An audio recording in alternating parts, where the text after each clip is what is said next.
ایک اور حادثہ ہوا تھا جس کے متعلق بات کرنا بہت ضروری ہے سید تجمل، کیونکہ دیر رات ڈیڈ باڈیز ساؤتھ کشمیر پہنچ گئی ہے۔ ہماچل کے اندر دردناک حادثے میں 5 سے 6 مزدوروں کی جان چلی گئی تھی، جہاں کل ایڈمنسٹریشن بھی آن ٹوز رہی اور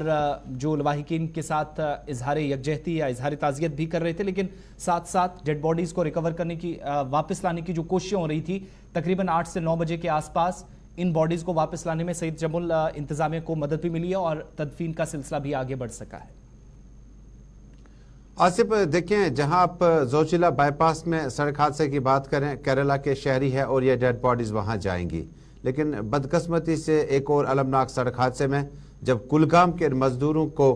اپنی زندگیوں کا نذرانہ پیش کرنا پڑا اپنے گھر اور اپنا افراد خانہ کے مالی کفالت کو دور کرنے کے لیے، یہ مزدوری کرنے کے لیے شملہ میں موجود تھے، ہماچل پردیش میں موجود تھے اور اچانک سڑک حادثہ پیش آتا، جس کے بعد ان کی ڈیڈ باڈیز جو ہے وہ آبائی علاقہ کلگام پہنچ چکی ہیں۔ کیا کچھ تازہ ترین تفصیلات ہیں؟ آپ کو بتا دوں کہ کلگام کے اوپری علاقے کے متعدد لوگ جو ہیں وہ ہماچل یعنی شملہ کے آس پاس کے علاقوں میں مزدوری وغیرہ کے لیے جاتے ہیں، اور ایک سرائے، مخصوص سرائے جو کافی وقت پہلے ہیں اور بہت کم لوگوں کو یہ علم ہوگا کہ ہماچل اور کلگام اور ساؤتھ کشمیر کے اوپری علاقے جو ہیں ان کا ایک اچھا خاصا رشتہ جو ہے وہ نہ صرف گرمیوں میں بلکہ سردیوں میں بھی ان مزدوروں کا آنا جانے کا سلسلہ جاری ہے۔ عبدالحمید ہمیں جوائن کریں گے، ہمارے نمائندے کلگام سے، اور تازہ ترین تفصیلات سے آگاہ کریں گے۔ عبدالحمید صاحب، جب ان ڈیڈ باڈیز کی بات کریں تو چونکہ صف ماتم علاقے میں ماتم قدہ ماحول جو ہے گزشتہ 48 گھنٹوں سے ہے ہی ہے، لیکن جب اس طرح کے ماحول میں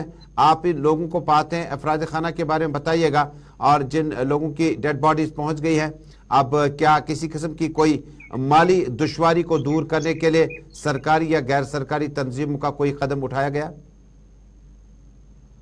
نہیں تجمل، ابھی تک تو کوئی بھی ریلیف کا کوئی بھی ابھی سامنے نہیں آیا، جہاں پہ مقامی لوگ یہ اپیل کر رہے ہیں کہ ان کی بچوں کی بازیابی کاری کے لیے یا ان کی جو اہلیہ ہے ان کی بازیابی کاری کے لیے کوئی نہ کوئی اعلان ہونا چاہیے، ان کے لیے کوئی ریلیف ہونا چاہیے یا ان کے لیے کچھ رکھنا چاہیے، مگر ابھی تک ایسا کوئی بھی اعلان سامنے نہیں آیا ہے۔ مگر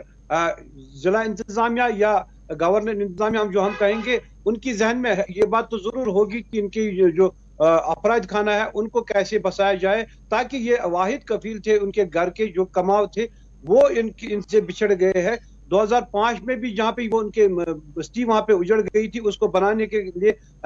یہاں کی سرکار نے پوری طرح سے کوشش کی تو ان کو وہ مکان فراہم کر دیے گئے، مگر کئی لوگ ابھی بھی ایسے ہیں کہ جن کو ابھی تک مکان نہیں ملا۔ مگر ان لوگوں یہ کی تو ہوئی باز آبادکاری کی یعنی ریہیبلیٹیشن کی بات، لیکن جہاں تک ان لوگوں کے اس انتقال کے بعد ان کے تھوڑا سا تفصیل میں بتائیے گا، یہ کن کن گاؤں کے ہیں اور ان کے گاؤں میں کس طرح کا ماحول ہے، اور کیا یہ گھر کے واحد کماؤ تھے، ان کے افراد خانہ میں اور کون کون لوگ ہیں، تاکہ ہماری آواز جو ہے ایک پل کی حیثیت اختیار کرے گی ضلع انتظامیہ، لیفٹیننٹ گورنر انتظامیہ اور افراد خانہ کے بیچ میں۔ ہاں جی، یہ نوجوان ہی تھے، ان کی عمر جو ہے 19 سال سے 31 سال تک بتائی جاتی ہے۔ ان کی شادیاں نئی ہوئی ہے، کسی کے 2 بچے 3 بچے۔ یہ گجر بستی ہے کونڈ ویلی کی، کونڈ ویلی 14 گاؤں پہ مشتمل ہے۔ اگر وہاں کی بات کریں گے تو کئی سارے لوگ وہاں پہ جمع تھے، 14 گاؤں، تبھی تو تدفین میں بہت سا وقت لگا، کیونکہ سویرے سے ہی وہاں پہ لوگ جمع ہو گئے تھے۔ ضلع انتظامیہ کو یہ لگا کہ کہیں پہ کوئی گڑبڑ نہ ہو جائے، اس لیے پوری طرح سے وہاں پہ ڈی سی کلگام ہو یا SSP کلگام ہو، پوری طرح سے وہاں پہ متحرک تھے۔ وہ بھی تقریباً 8:30 کے قریب وہاں سے نکل گئے، جبکہ 9 بجے ان کی تدفین ہو گئی۔ مگر جو افراد خانہ ہے ان پہ مشتمل جو ہے، جو واحد کماؤ تھے ان کے، وہ پورے چھوٹے بچے، ان میں سے کوئی بھی ایسا نہیں ہے بالغ بچہ نہیں ہے، چھوٹے بچے ہیں، اور ان کی بچیاں بھی ہے جو زیر تعلیم ہے، یا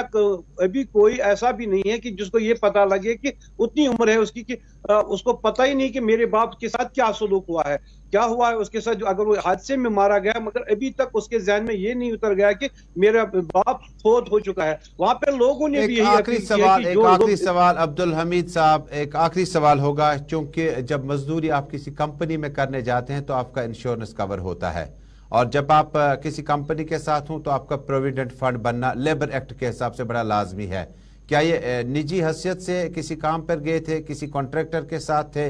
یا کوئی اور دوسرا کام وہاں پہ کرنے گئے تھے؟ اس کی کوئی پشٹی ابھی تک ہوگی، تاکہ اس کے ساتھ یہ جو مسائل ہیں ان کو لیبر ڈپارٹمنٹ کے ساتھ ہم بھی اٹھاتے کہ جموں کشمیر کا شہری، جموں کشمیر کا دہباش اگر دوسری جگہ پر بال مزدوری کرنے جاتا ہے تو کیا اس کی کسی حد تک لیبر ڈپارٹمنٹ کے ساتھ کوئی رجسٹریشن یا اس کا اندراج وغیرہ ہونا لازمی ہے؟ ہاں، یہ